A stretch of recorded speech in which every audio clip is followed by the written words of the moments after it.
Pertama, perdagangan internasional. Perdagangan yang dilakukan oleh penduduk suatu negara, penduduk negara lain atas dasar kesepakatan bersama.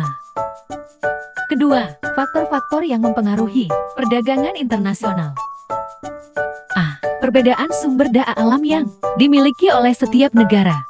Perbedaan yang dimiliki oleh tiap-tiap negara seperti perbedaan letak geografis, keadaan geologis, dan iklim dunia. B.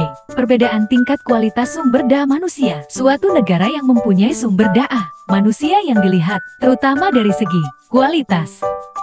C. Perbedaan ilmu pengetahuan dan teknologi. Mampu memproduksi barang dan jasa yang lebih banyak dan efisien dibanding dengan negara lain. D.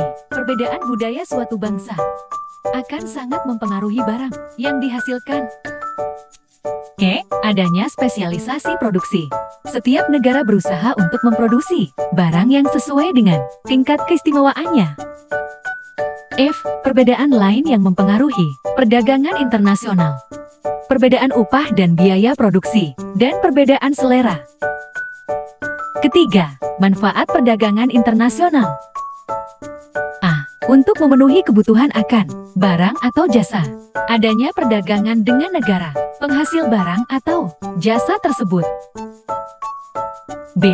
Dapat memperoleh barang atau jasa dengan harga yang lebih murah. Biaya untuk menghasilkan suatu jenis barang atau jasa tidak sama pada setiap negara. C. Mendorong kegiatan ekonomi dalam negeri. Mendorong setiap negara meningkatkan produksi atau memperluas usahanya. D. Memperluas lapangan kerja. Bertambahnya kegiatan-kegiatan ekonomi di dalam setelah Badan Penyelidikan Negeri. E. Sumber pendapatan bagi negara. Melalui kegiatan ekspor-impor, pendapatan pemerintah akan meningkat.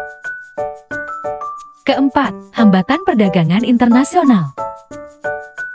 A. Ancaman perang. Ancaman ini merupakan paling serius bagi perdagangan luar negeri. B. Perbedaan tingkat upah. Negara yang memiliki biaya tenaga kerja yang relatif murah.